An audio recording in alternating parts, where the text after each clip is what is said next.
morning. I'm Attorney Karen Jimeno. There's a power vacuum in the Senate Blue Ribbon and the Department of Justice.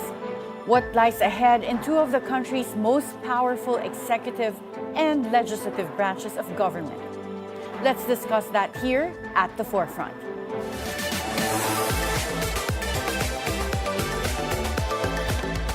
In a season of resignations and replacements, two positions now define the country's battle for credibility: the powerful Senate Blue Ribbon Committee and the government's principal law agency, legal and prosecution arm, the Department of Justice. Who are next in line to lead these two bodies? Joining us this morning is a professor of journalism at UP-Diliman and the convener of Kontra Daya, Professor Danilo Arao. Good morning, Professor Danny. Yes, good morning, Attorney Karen, and thank you for having me. Professor, let's look at what happened with the Senate Blue Ribbon. Why do you think Senator Ping Lacson resigned? After SP Tito, Senate President Tito, said earlier that he was the best person to lead this committee. Well, he may be the best person in the eyes of Senator Tito Soto, but in the eyes of his detractors in the Senate, he's the pain in the you-know-where, for the simple reason that he seems to be doing a good job, at least based on public perception, in terms of holding accountable those who are identified, whether with the current administration or with the previous administration. I mean, don't get me wrong, Karen, Attorney Karen rather, his tenure as Blue Ribbon Committee Chair is far from perfect, but he did a fairly, relatively speaking, good job or better job compared to the previous one, who is obviously very, very biased against certain personalities. But why do you say na imperfect yung job na nagawa rin ni Senator Ping Lacson? I mean, Okay, you said yeah. he did better. Yes. Pero bakit may caveat ka na imperfect? Yeah, the caveat has to do with the fact that certain resource persons are not being invited. Of course, it can be due to what he says as inter-parliamentary courtesy, whatever that means. But you and I know that eventually members of the House of Representatives will have to appear in the Senate. And conversely speaking, if the HOR hearings were to push through for one reason or the other, certain senators may end up appearing there as well. Well, what are your thoughts on the assessment of former Senator Frank Drilon that the reason why Senator Lacson resigned was because he made a sweeping statement that all senators during the 19th Congress had budget insertions? Do you think that statement of Senator Ping irked his colleagues in Senate? Yeah, that could be one of the major reasons. But of course, Lacson should have been more careful in terms of using terms like insertion or amendment, because we have to know that not all insertions are by themselves bad. If you want to insert and to add more budget to education, for example, or other basic services like health, that should be most welcome. So it's a little bit sweeping, but it may have to do with diction or the proper choice of words. So Lacson should learn basic grammar again. But not that we're insulting him on air. It's just that there's a need to be more careful and to be more diplomatic moving forward. Okay. Well, there are also speculations that the reason why Senator Ping Lacson resigned from the Blue Ribbon Committee as chairperson was because other senators were going to remove and replace Tito Soto as the Senate President in order to reshuffle na naman yung mga committees, like what happened when they were able to replace Senate President Cheese Escudero. Do you think na tama yung naging hakbang, if that were true, na nag-sacrifice na lang si Senator Ping with the Blue Ribbon Committee chairmanship para lang hindi mapalitan si SP Tito? Yeah, to use a Filipino term, iba talaga ang may pinagsamahan, because Soto and Lacson go a long way. We can say that it's part of the sacrifice or it's part of the concession so that Soto would remain as Senate President. And it just further exposes, Attorney Karen, the nature of the Senate right now, where we are something like in a Game of Thrones series where plot twists are coming in. And I hope that minus the deaths in Game of Thrones, not so similar things would happen in the Senate, but it exposes the rottenness of the system right now. Well, looking back through history, who among the former Blue Ribbon chairpersons do you think were models of political courage and fairness? It's hard to tell because the Senate has been a bastion of dynasties and various political interests. But if you look farther back, I would venture to say that during the tenure of Joker Arroyo, there were some improvements in the way the Senate committees were going or moving forward. But in the more recent past, it's hard to make mention of anybody without any political baggage whatsoever. I mean, don't get me wrong, Joker Arroyo also had his own political baggage, but relatively speaking, just to repeat what I said, he did a fairly better job than the rest. Well, tingnan natin yung mga pangalan ng mga na-float or at least those who are also part of the majority. And let me know what you think who probably can cut the edge as the next Blue Ribbon chairperson.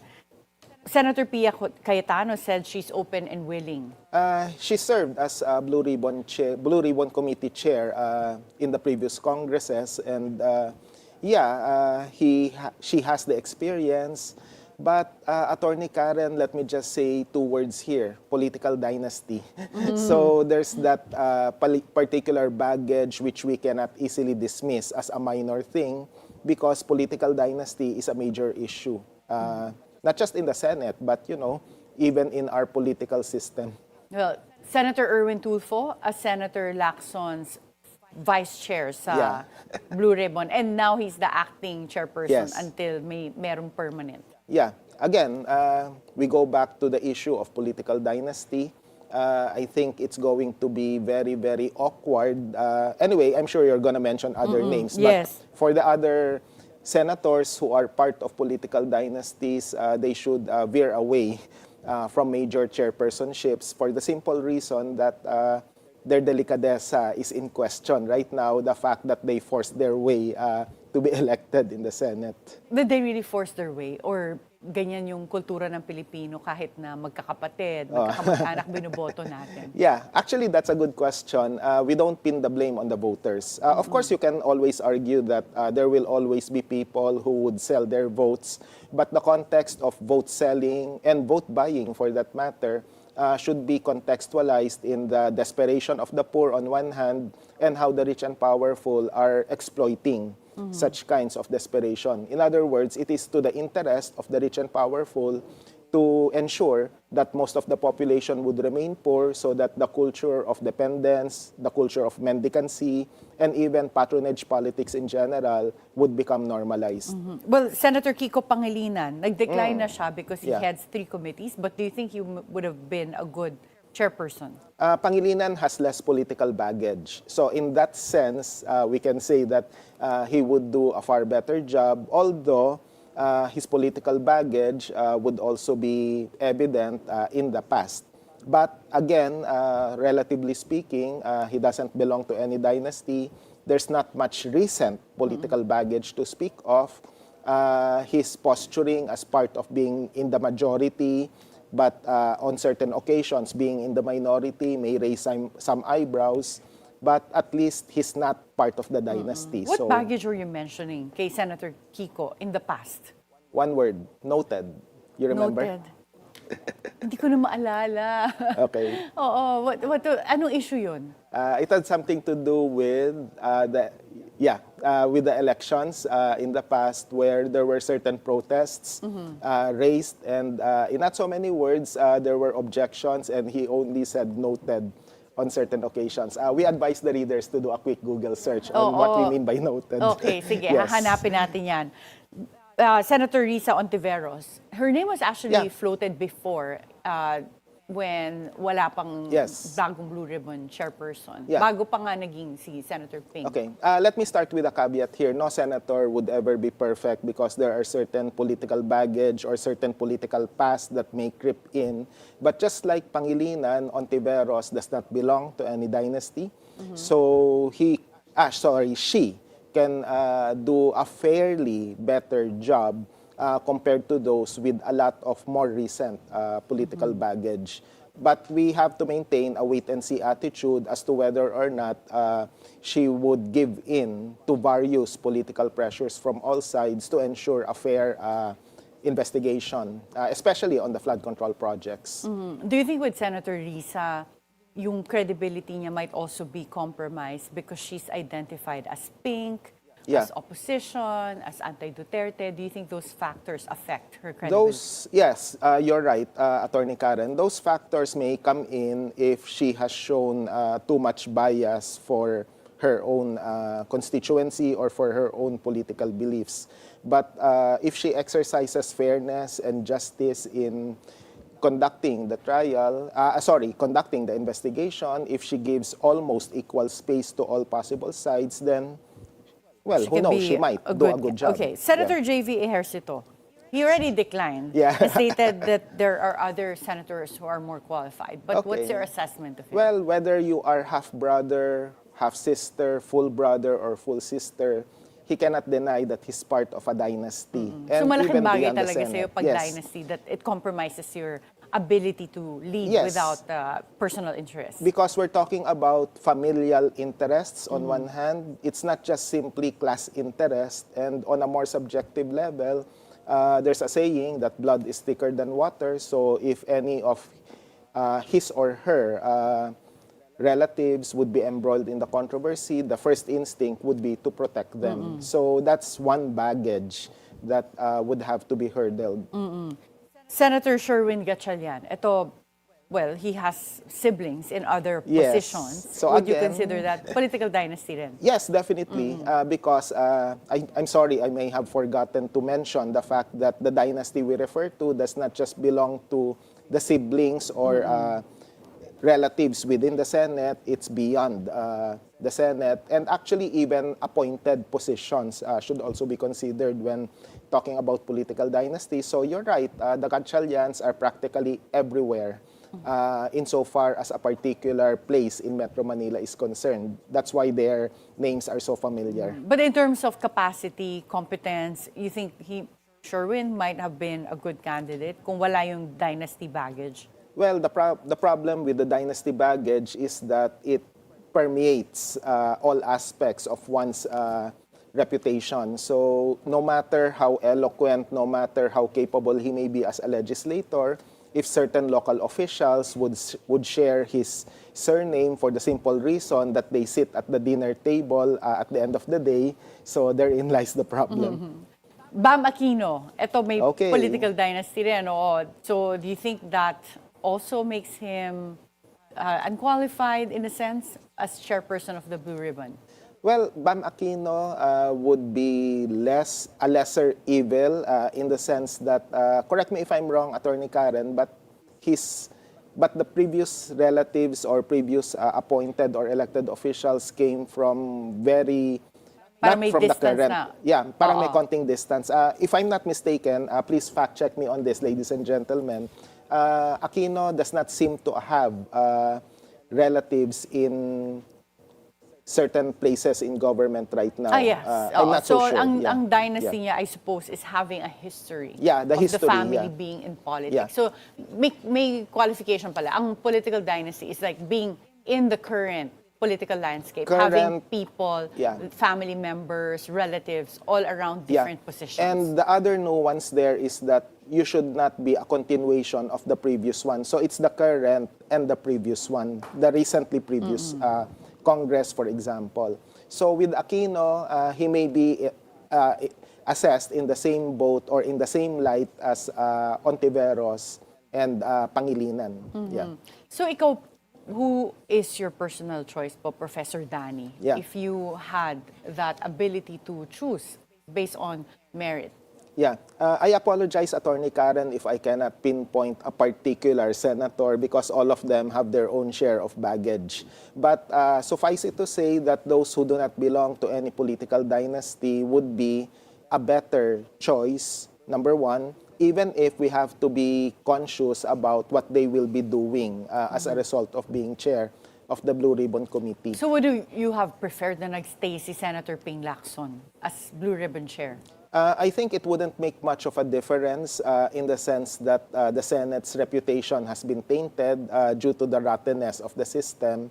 So I think if you ask me a direct question, whoever replaces Lacson, or if Lacson would end up getting back the chairpersonship of the Blue Ribbon Committee, it's still bound to, be seen from a more negative angle as far as the people would be concerned. Because out in the street, the people are very upset, and we can see a repeat of the September 21 protest actions, not just this month, but also in the months and even years to come.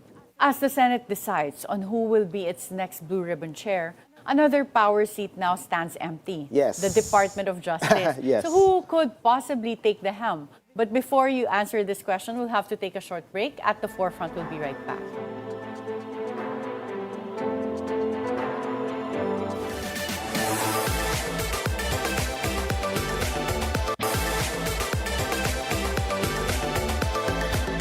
Welcome back at the forefront. Professor Danny, as the Senate decides who will be the next Blue Ribbon Chair, another powerful seat stands empty, the Department of Yes. Justice.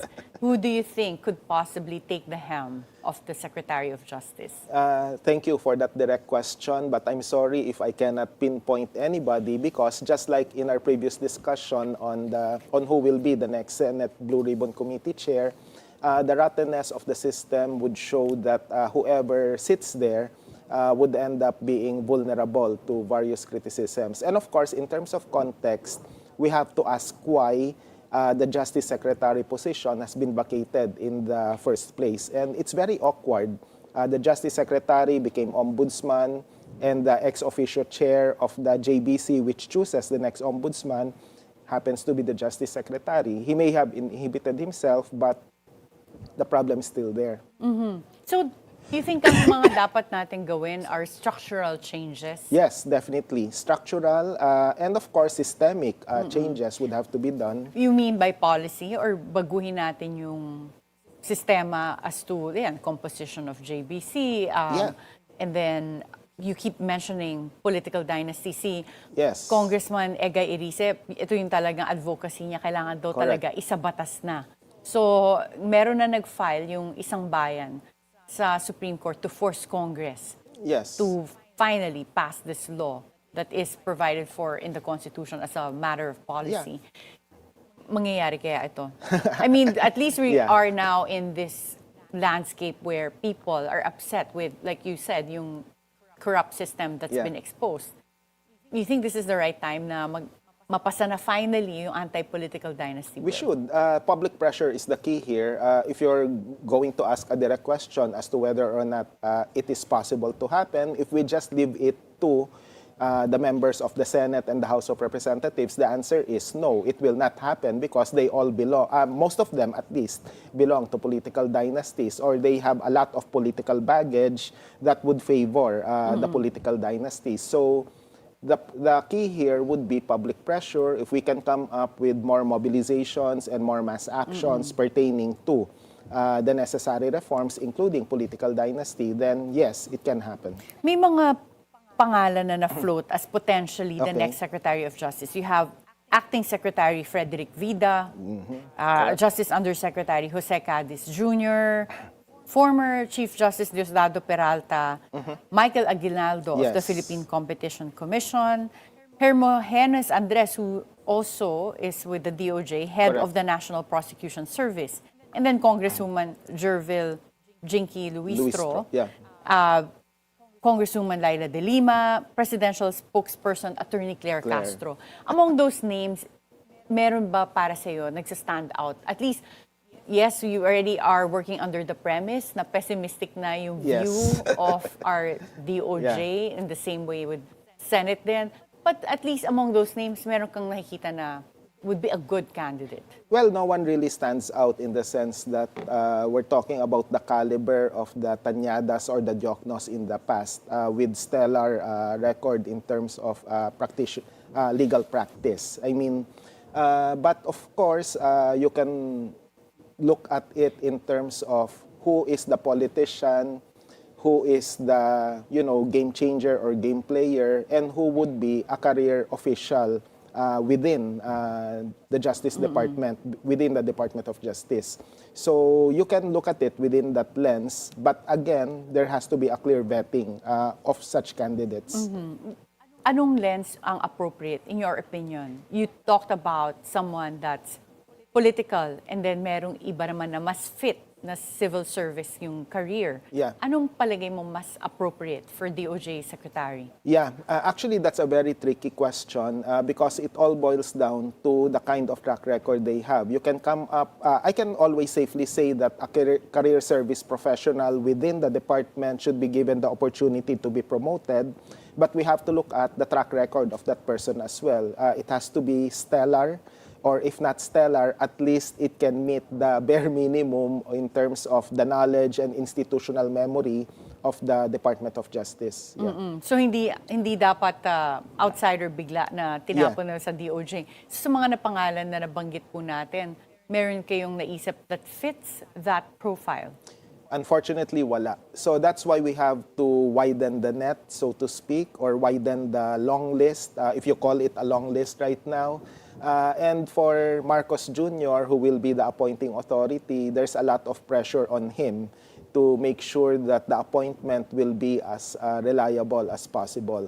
Well, just to interject, since I come from academia, we're not wanting in terms of good law professors out there who may fit the profile and who may be willing to serve under the Marcos Jr. administration. Is there any person that comes to your mind? Yung wala sa listahan natin, but you think might be a good candidate? Well, at least you have free reign to choose. Yeah. Actually, now that I mentioned it, I have a few names in mind, at least in the UP College of Law. But I don't want to be too unfair to the other law schools who have a lot of good lawyers. Some of them are even better than UP. Ganun ba? Nako, hindi UP naman. ako. So, No, but kidding aside, there are a lot. yeah. So you don't want to name anyone? Kasi Right now, former UP Law Dean Berberabe is now the Solicitor General. Yeah. And si Darlene Berberabe as a Solgen, a lot of people are very optimistic of her capacity as Solgen. So wala kang naiisip. I mean, may naiisip ka, sabi mo from UP Law, gusto mo bang i-mention kahit isa or dalawa?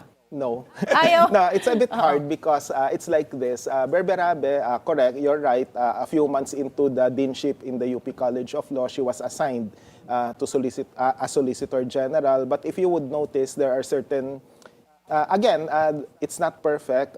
She did a lot of good things, but at the same time, she ended up defending certain controversial policies because as a government counsel, you have to really do your job to defend even the seemingly indefensible.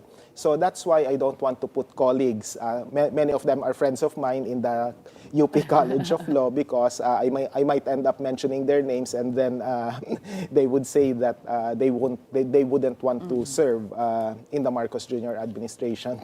Well, given the track record of DOJ Secretary Boying Remulla, as you've seen it from this administration, are you confident that he would have the courage and initiative to file cases as ombudsman against political personalities, even if they are related to the president, like Speaker Martin Romualdez? I don't want to get my hopes up, Attorney Karen, because remember that there are two Remullas in the Marcos cabinet right now, and that's a very, very big political baggage. That's why there are a lot of questions as to why he was selected as ombudsman in the first place. And in fact, the very principle of delicadeza is not at play when you have a situation where you have brothers being in the Marcos cabinet. Simple question, wala na bang iba? So that's why we have to widen the selection. And for the Marcos Jr. administration, it's not just an issue of appointing the proper Justice Secretary, he has to review the lineup that he has insofar as his cabinet is concerned. Because the cabinet is not so clean, and we want a clean cabinet right now. Well, the position of ombudsman has a fixed term of 7 Correct. years. Yes. And under our constitution, he can't be removed by the new president that comes in 2028. Yeah. Are you worried that having Secretary, well, now Ombudsman Boying Remulla will protect President Bongbong Marcos and his allies in the coming years from prosecution? That's the problem, Attorney Karen, because just like the Commission on Higher Education, there's a fixed term for the Ombudsman. Yes, 7 years, it goes beyond 2028 right now, and the problem there is, what would be more apparent is that based on the pronouncements of the new ombudsman, he may crack down on the previous administration, but what about the accountability that's needed for the current one? So we have that problem. Okay. Thank you so much, Professor Danilo Arao, and it was a pleasure to have you here today. Yes, thank you also. In politics, titles may change, but power seldom leaves the room. As a new Blue Ribbon Chair and a new Justice Secretary steps into the spotlight, the nation watches not for promises, but for action. Because true justice isn't about who holds the position. It's about who has the courage to use it for the people. Be timely informed, be insightful of the news. Always stay at the forefront. Join us again tomorrow for conversations on issues that matter. This is Attorney Karen Jimeno. Thank you for spending your time with us.